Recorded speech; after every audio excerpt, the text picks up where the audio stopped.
Hello and welcome everybody to Appy. Today's topic, equitable practices with GAFE for you.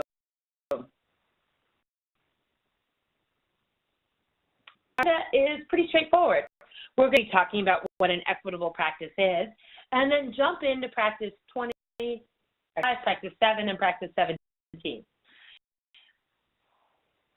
Now, a smiley face type of question here, and by that I mean an emoticon type question. Were you 10 CPS in 10, or be a smiley face? Employed by Montgomery County Public Schools in 10, give my smiley face. Teddy, we both were, and we're still gainfully employed by MCPS. Isn't that always a good thing? Well, if you have, then this document, which comes up for me, I'm going to throw a link to it in the chat as well. This document may be near and dear for your heart. Near to your heart. And it is a product of our awesome equity team, and it really set for foundation at that point for a lot of the equity training that was going on at MCPS. It's not enough for us to be just cognitively aware of our own internal bias and what it means to be fully proficient and familiarity with our terms and have courageous conversations. It's that all that has to get turned to instructional practices that change instruction to make sure it is great for everyone and not just someone. And came up with strategic practices for each one. We're going to take a stroll back to this document and use it as a base. And our goal is to chat not just with an equity lens. I love the term. We're doing a GAFE lens. I'm co-opting it. We're going to look at it through what can you do by using these tools, which we know help improve instruction for students. And they not only help improve instruction for some students, all students, and make our classrooms more equitable. About what it means to be an equitable practice, but then we're going to launch right into these practices. Agenda, and Angela looks like she is. Give me another. I'm going to put a little okay in here. Are you okay with the agenda? If you are, give me an emoticon to let me know you're ready for us to start the presentation. For those who are watching on recording, tell me you're okay with the agenda right now, but you will have opportunities to pause your recordings and participate, just like everybody who's here with me live today, and we've got a great crew, will be able to do it in real time. Strategy of ask for a smiley face, and it's the digital version of a nod. I know you're ready to move on. We're ready to go, and thanks everybody for throwing it in the chat. So we're due. How if a practice is equitable? Go ahead and take a second and think about that and put an answer in the chat. Now, it's like this is a small, a small moment. We don't need to go into a dissertation here, but I do want you to think about it and give a quick answer here. How do you know if a practice is equitable? For those who are watching on recording, just think about that for a second. What does it mean?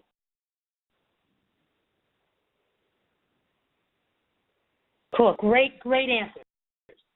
And I'm coming back to really elaborate on them as well. As we can see, it allows for all students to participate. All students is a common theme. It helps understand the content and do the best. Everybody a chance to speak or respond to what's being requested to them.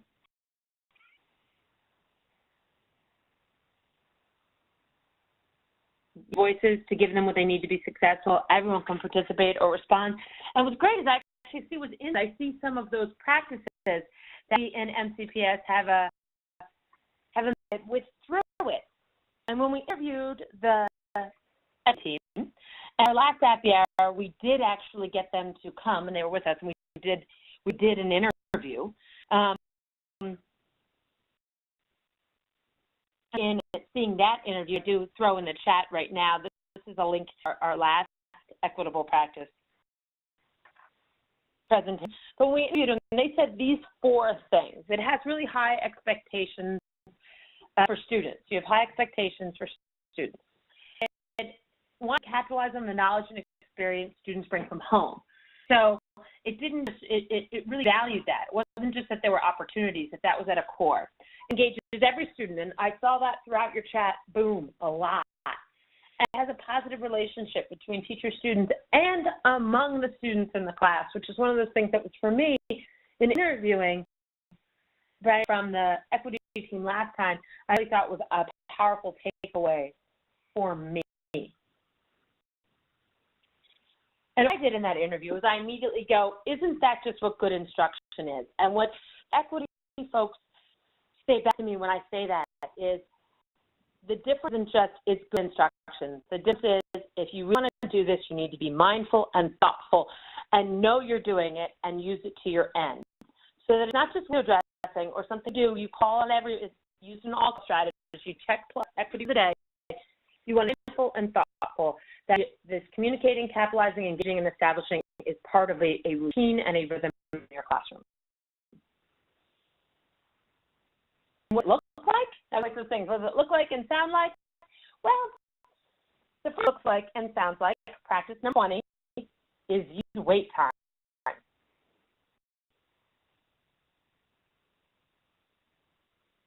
Hard to use wait time in a webinar, by the way.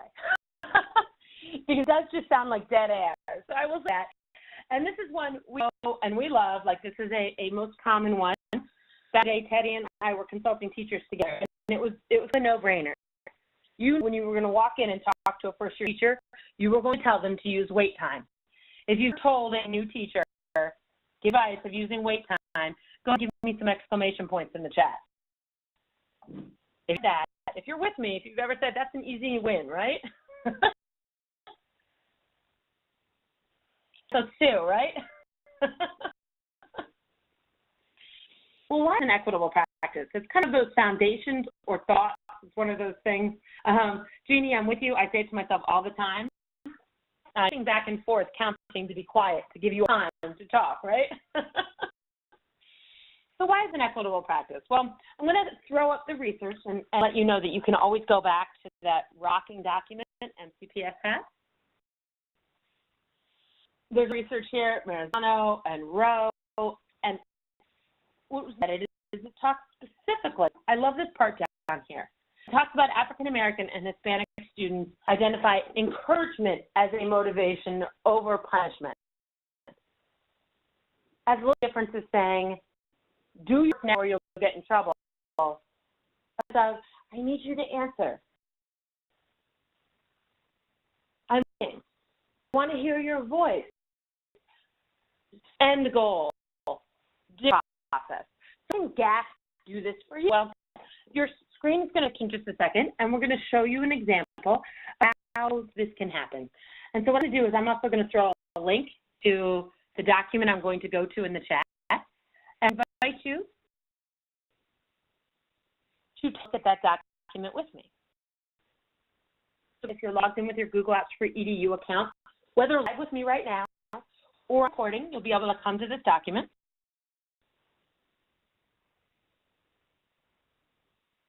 Here. I do want you to be able to ask questions if you have any thoughts. So if you work cursor up to the very top of the screen, you'll see a little chat bubble, and you can put that chat bubble on your screen. And join me right here at this Google. And there, everyone in MCPS can fantastic. So go ahead right now in the chat and click on the link.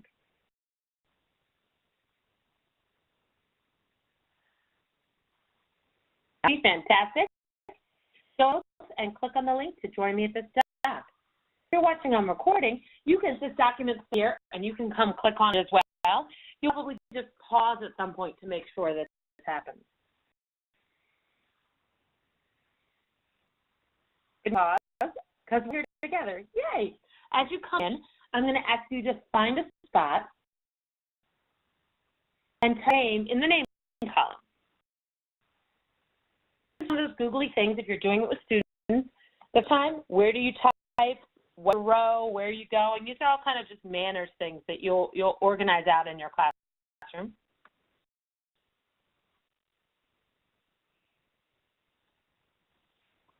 What does this Google Doc have to do with wait times? Well, the isn't that time is there for its own sake. The core tenets you want, as you guys said in the chat, when you think of equitable practices, you want all students to respond. There's nothing worse than a teacher who's asking questions to just maintain personal momentum and not to actually get the kids to think. Get that think time in there. So what is more motivational? What is more motivational than give everybody a chance to write their answers every time?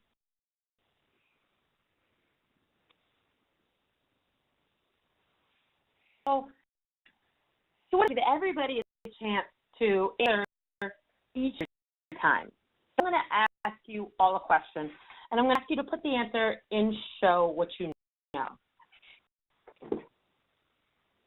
Where did the American Revolution begin? What was the year of the American Revolution? Give a good guess in the chat. Or is it, it's wrong. Go ahead, type in the show what you know, your answer.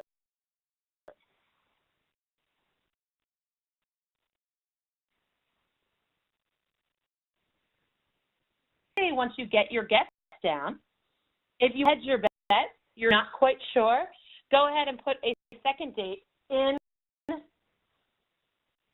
head. So if you think you're not exactly sure and you have a hedge your bet, give up another a chance right there, right in the side. American Revolution take place or begin.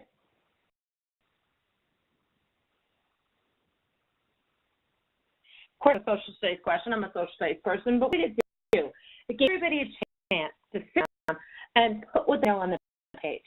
It also gave your teacher a chance to ask the question a couple times because I could have had to wait for you to get to the document, figure out where to type, and begin typing. I really see when you kind of have settled on it. I could see almost everybody started with 1-7. Y'all knew that. I got a lot of information from watching you type your answer. And I love that range over here. What does it do? It gave a way to ask for an answer that everybody can put their answers in one simple place. It gave them a chance to say, if you weren't sure, you could make another guess. You found this answer. And if you didn't know the answer as a class, that's fun too. It doesn't have to be me as the teacher on the stage knowing everything. I could use tools, research on the side to say what year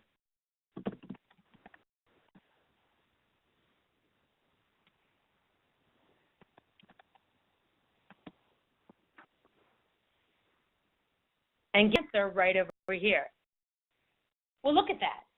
Kid didn't know, and they actually used research really fast to find an answer. That's actually powerful stuff, right? And the answer is actually 1775.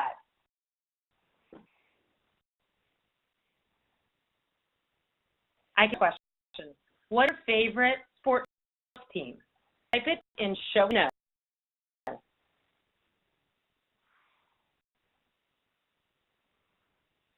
Faster. I'm watching this in the recording. Those you guys are watching, watch faster. People wrote down that answer.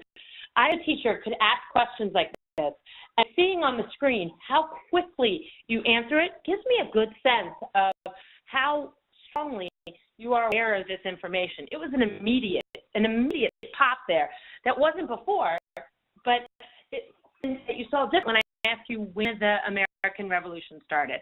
And it can be even bigger. You could ask any of the questions that you throw at a kid, they can put down as a group.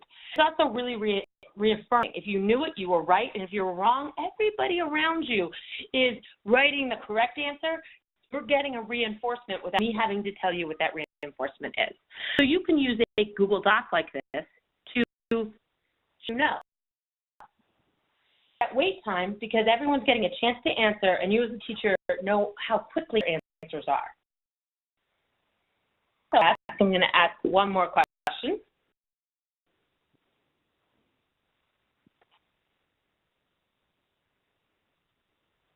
then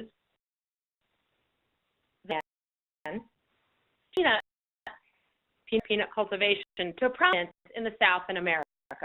What's the name? Who's man?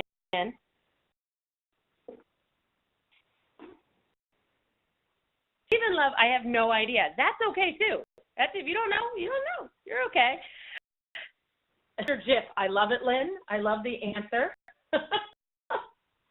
But every thought about it, and Julie, you're going to walk away today going, yeah, pretty much George Washington Carver. It's referenced in a cartoon my kids had on this morning, right? Here's one. How strong are you that you are right? I've already told you are right. If you ask the kids, how strongly do you believe in this information? I can start to use a color coding key. You take your space. Here's mine. I'm going to say George Washington here, right? Washington. And I'm going to fill in. You'll see how I do it right here. Make sure I spelled this right. And I'm going to come up, and I'm going to go to, oops, where are my tools? There we go. Fill in my fill in more. There we go. I'm going to go more and go to background color, and I'm going to change it. How strongly do I feel I am? If I find it absolutely correct, I'm going to make it green. If I think I'm only sort of correct, I'm going to make it yellow. And if I come up here and I have no idea, I'll make it red. Go ahead and highlight using those three. Green, I know I have this. Look at any color. Well, this is giving your students a chance to write, and that's a way to get wait time too in there. That way you ask them to think on it again. On your answer, if the answers are all varied and different, you can have go color code. How strongly do you feel about this answer? It has a bit of a game show feel, like how much money are you going to bet on this answer? And another way to do it, you could have them put, would you risk $100, would you risk $50, would you risk $20? Next to your answer, and it might be a routine you put in your classroom for them to think how strongly they feel about it. So a nice time for you to say to students, well, if you weren't sure, you don't know this piece of information yet, maybe that's something you put on your own personal review guide for the test, because you'll go over this again. Questions, throw them in the chat. It's actually using very simple techniques in Word. Those of you guys who said you were a 0 or a 1, you would file new document, right? Open up a document, insert a little table, if you would in Word, go insert a table. Once you're here, your students could come, oops, I don't really want to do that. Your students could come and fill in their names, just like here. Type in your answers, and I need to know to change the color of the one of their pieces here is to be able to find the little bucket and fill up with the color. If you have questions, you can just give me a smiley face.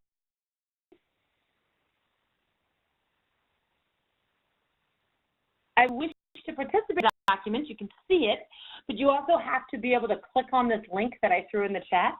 I'm going to copy the link one more time. This is a link. If you click on it, then you'll be able to participate by joining us in the document.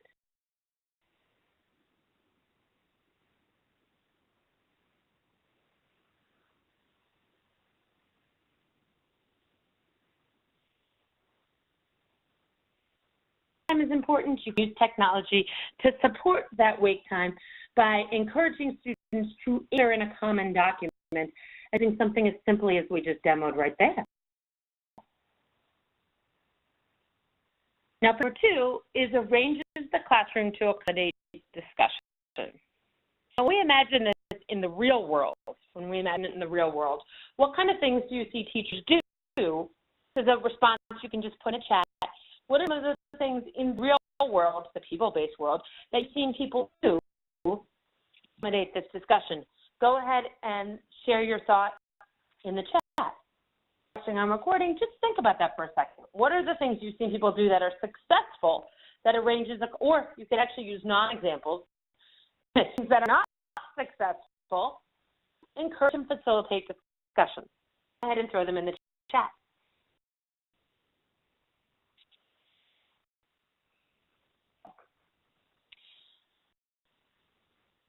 them, if you would, to all participants, not all panelists, or privately to me, although I will read those quiet ones out as well. But if you could share to everybody, that would be awesome. And let answers come in. I'm in a U shape, table being some seating arrangements, move a practice desk routines, sitting so all participants can see each other, absolutely. Go into a digital world.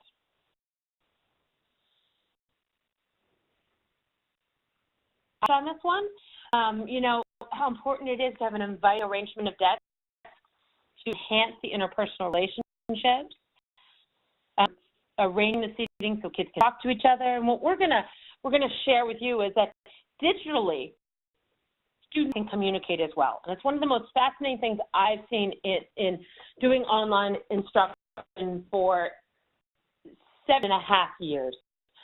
Is how awesome it is when you have a digital conversation, how it makes the face-to-face world go better. While I've taught, in particular, philosophy like this for 15 years, and what I found is, and without fail, is when you allow students to dialogue about topics digitally, your quiet students, your introverts, the ones like time, like that wait time, to think through ideas and then share, get it that they don't always have when they're filled with classrooms of people like me who love to talk all the time. Talk.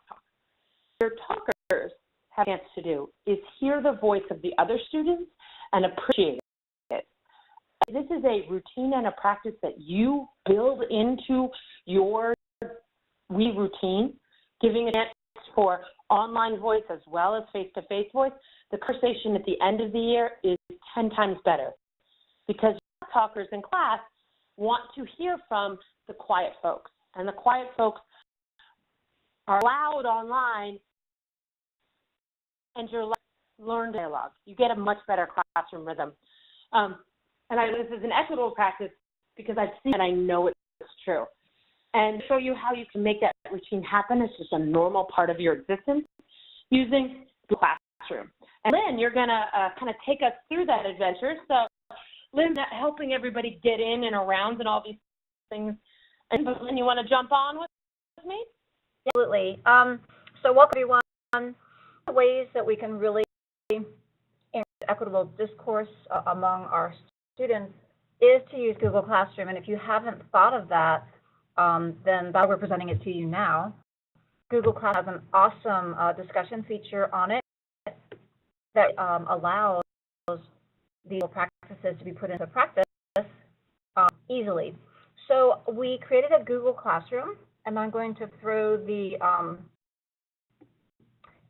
invite code in the chat box.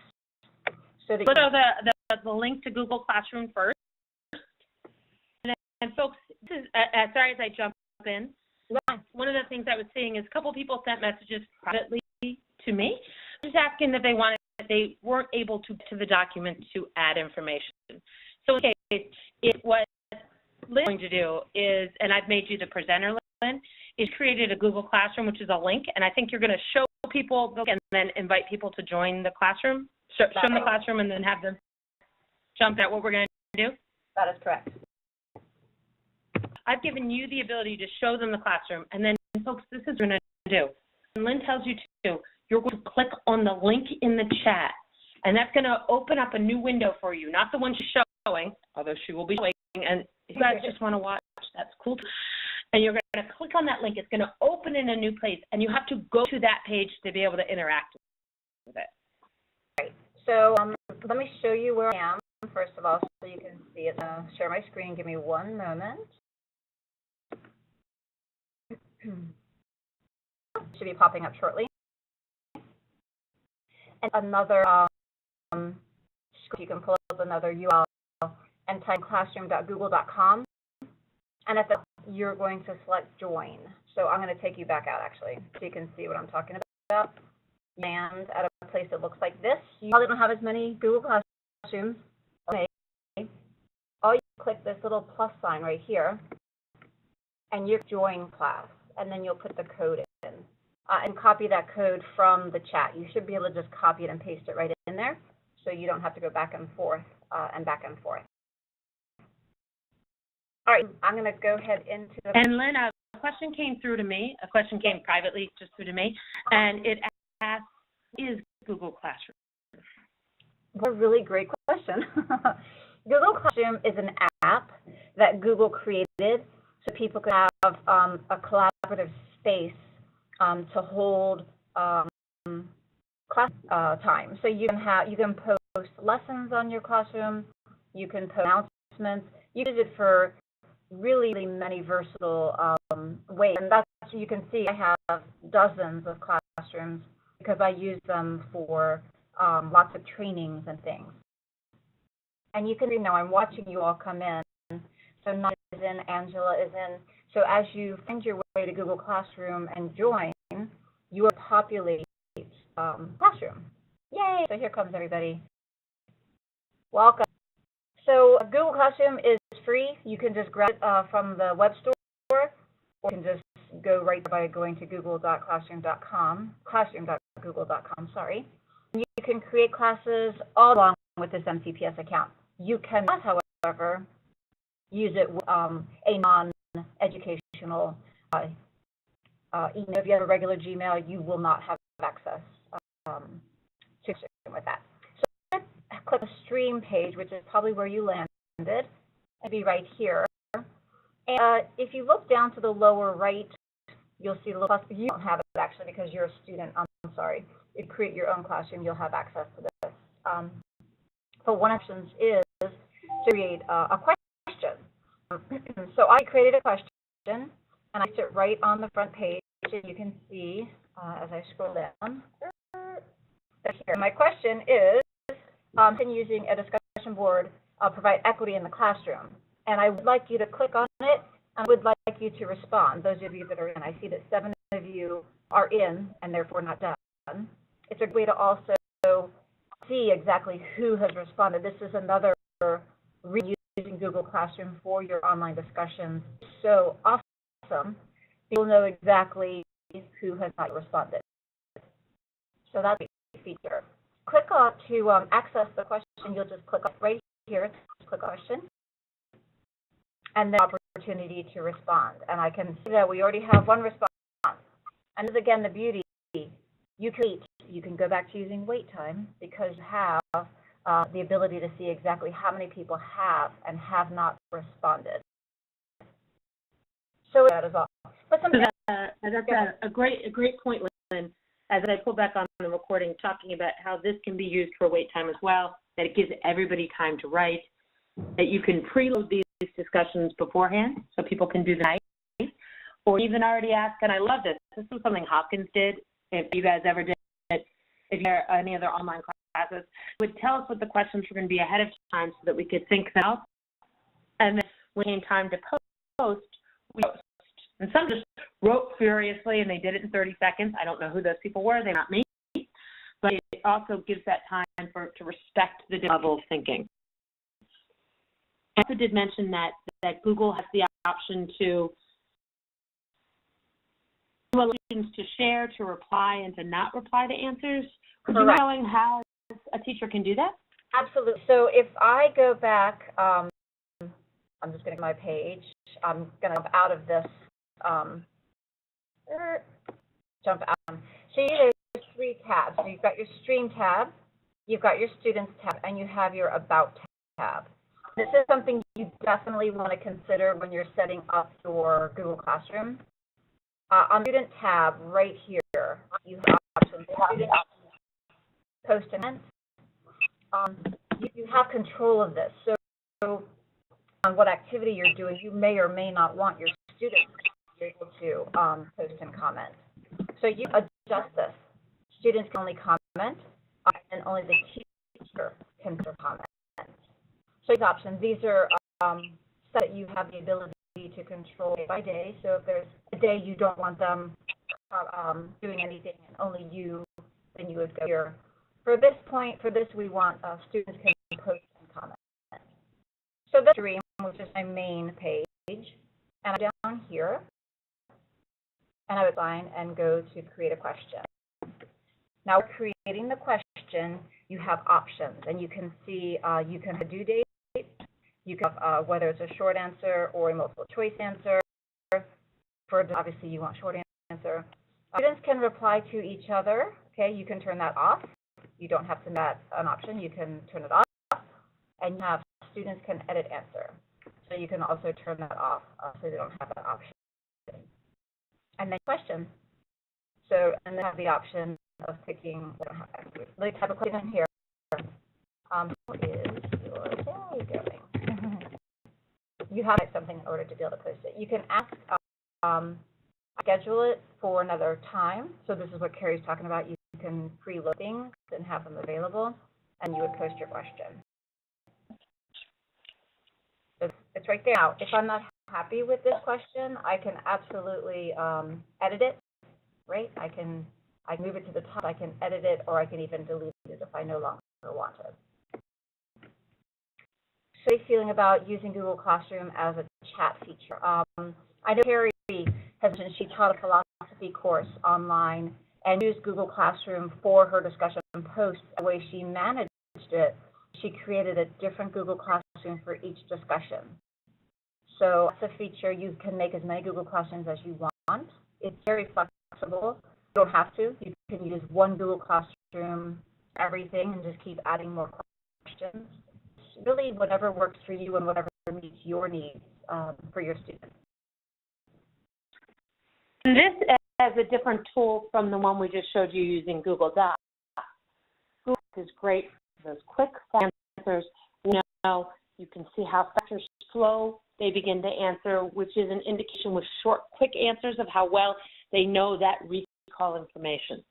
This is a far better tool for those larger, longer conversations, those etiquettes, those chances where you want to ask students to give feedback and input own world and have the dialogue. As it's an equitable practice, not just with you and them, but with each other, and a really good vehicle for that. One of the things Lynn and I talked about is that if conversation and dialogue is going to be part of your classroom, it does need to be a routine. So a chance once a week to have a dialogue like this with students would be a practice that you can embed into your regular rhythm of routine.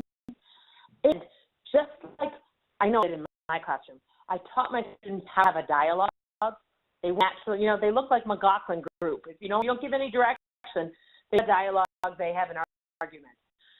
Just like you teach them how to dialogue with each other in class, you do think about how you're going to have them dialogue online, what language is appropriate to use, how you talk to other people online, how you ask questions.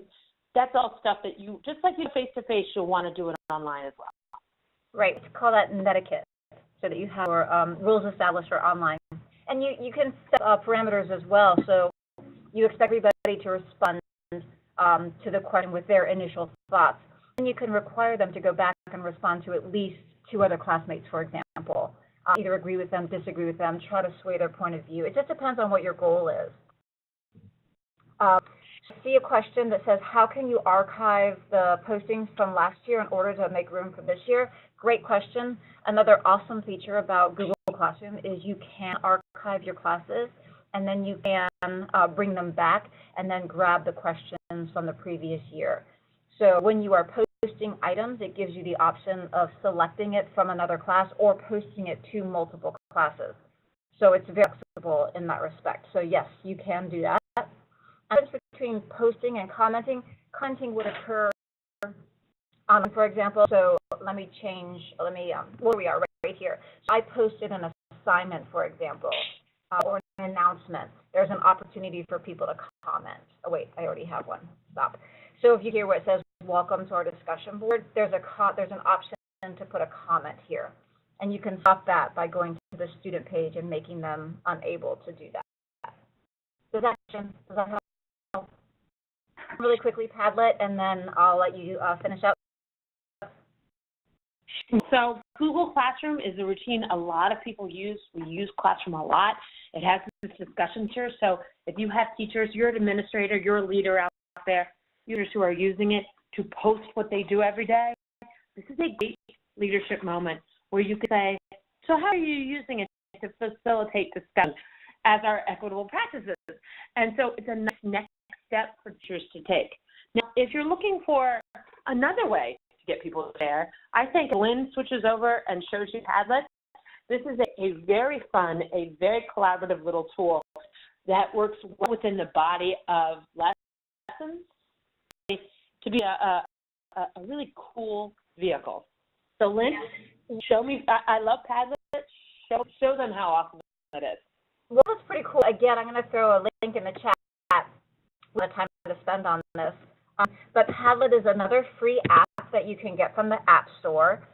And you do not have to register your students. You simply register yourself by using your Google login.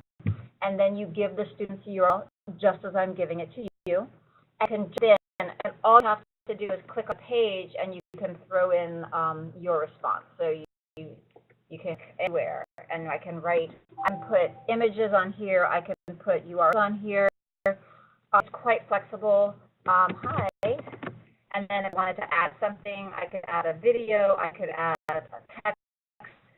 It's really an amazing little item, a place to throw sticky notes, if you will, from the students. And again, it's another way to make sure that everybody's voice is heard. And a great way for you to collect work from your students, because everybody can throw their work on here as a great link. So I didn't want to not get this with you because I thought it was a really fun. It's a little different way to use for data collection and sharing. So I'll throw it back to you. Maybe. I'm not on my regular computer. I don't know how to operate this device. Of course you do. Of course you do. You press buttons until it works. That's my general plan. And then our last big trick of the day is using a variety of visual aids and props to support learning. And I know this, like this to me is good instruction, but this used with a thoughtful equity can change instruction. I'm going to go too crazy on this one. We have a lot of examples, but we will share. And I share my screen right now to get you there. But I am going to share that one of the best ways you can do this is, of course, with slides. How many of you guys have used slides before? Yes, or all the time. I love it. Life is good, right? Go ahead and throw that in the chat. How many of you guys have used slides before? If you just give me a no, it's okay. If you know, you go to New, you go to Google Slides. Who are new to this, well, it'll look an awful lot here, and it should.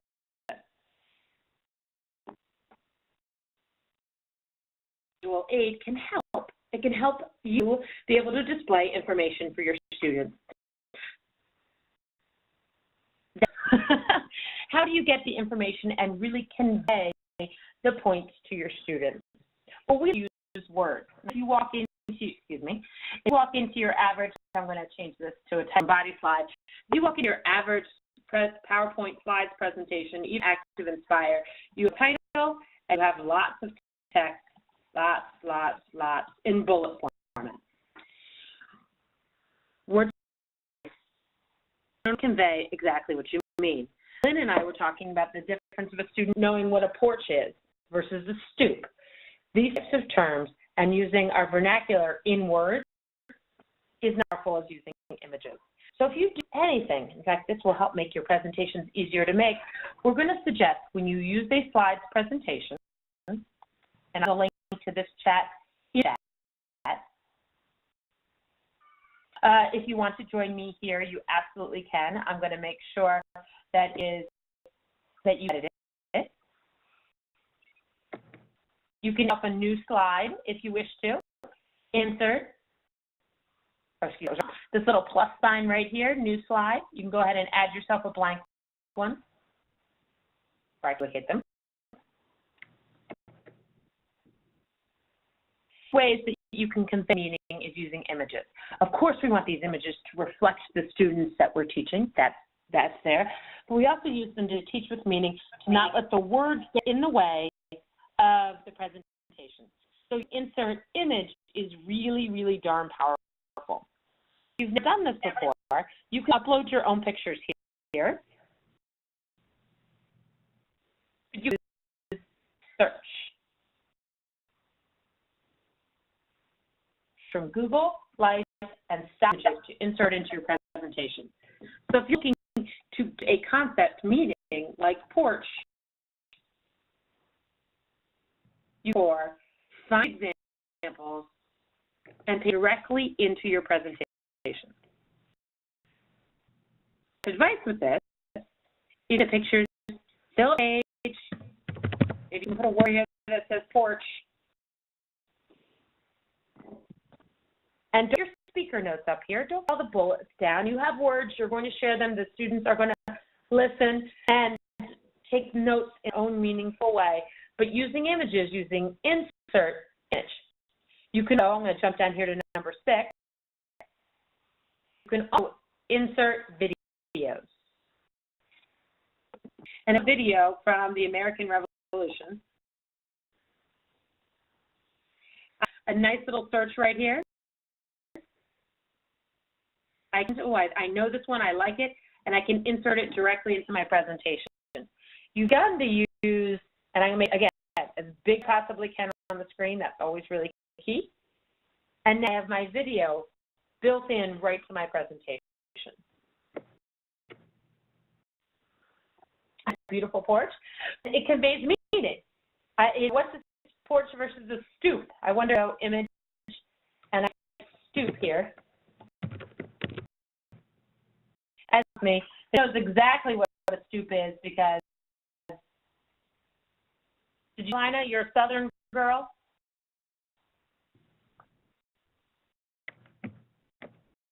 It's the best definition I think I've ever seen. A stoop, I sit on it and I accidentally fall asleep. That's a great definition. Now, my 2 images, we can have dialogue. It's really clear what I'm talking about. This is what I mean when I say this word. Images is a really key way to do this. If you see right now, go ahead and pick your own slide.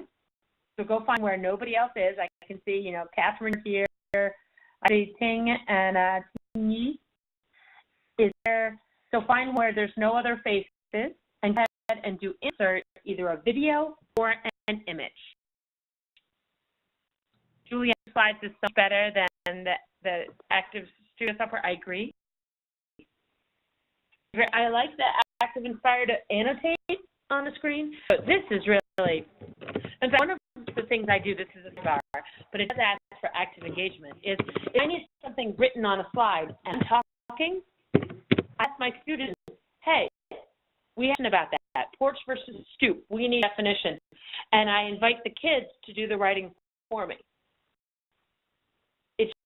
It reinforces the definition for that student. It does everything you want, and it also keeps momentum up. So if you are watching on recording, you can pause and insert a picture. Those of you guys that are with me, go ahead and insert a picture of your favorite stoop. Are you a stoop person or a porch person? Go ahead and insert that picture, or really a picture. We just want to make sure you know how to do it. A stoop or a porch right here, but man, do I want to go visit it. It's that easy. And you know what else? Here's still our visual design. If you're doing a presentation, rather than try to write all your words on the screen, because they're your speaker notes, and quite frankly, you know what they are, just take an image that conveys the meaning that you're trying to get out there, put that on the screen. Sure. Use the image to support your point. Throw them in the chat. If not, give me a smiley face, and I think we're gonna do a little wrapping up.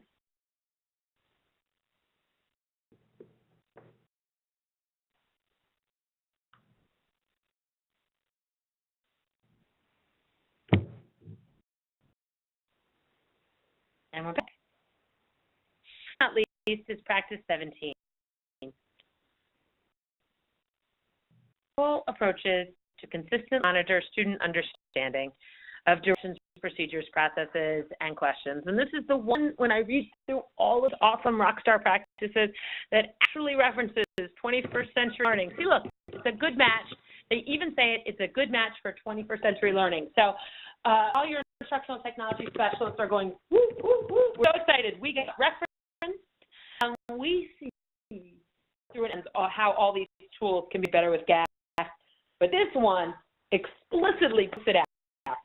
So excited. That said, what strategy do we have with this? Because almost everything, monitoring students understand. I mean, we could do an entire show on this one. We probably will. But you know that one in particular, when you're using technology to give students a different voice and to assess what they know, that you are bringing to fruition not just the goal of GAFE, this is the goal of our program. You are also bringing to fruition equitable practices. And that'll be in an upcoming show where we jump in and really talk about this one. Started with are not just good instruction, of course, instruction, but they're mindful, thoughtful instruction, where you take your equity lens and not just applying the, from think, pair, share to slides to sheets to Google Docs. You're not just using them, you're using them mindfully. A process and a practice of which all of us need on today. Help do that. I know that I can speak of the equity team, that they're always there to help you, but so are we, the instructional technology specialists. If you need to collect with more support, there's at least 2 of us that are assigned to each of your schools. Plus, we live bi-weekly Appy hours. We record all of our Appy hours, so if you want to get back to and see a show that you might have missed and actually get some PTO credit, you can do so. There's a link in the chat to our site. And you can also follow us on Twitter. We actually have changed our handles recently, so I should change my presentation. But if you do, we've been tweeting out all summer long using hashtag PDinPJs. This is our commitment to here. We've been tweeting our best shows and ideas, thoughts, and otherwise, so follow us, and we will always tell you about where we are headed next. Our shows are always free. They're open to everybody in MCPS. You always get to them through our WebEx site. And we thank everybody for coming. And you know what? Connecting awesome apps with Rockstar Instruction using Lens, and we're going to really make some cool stuff happen. Thanks, everybody, for coming.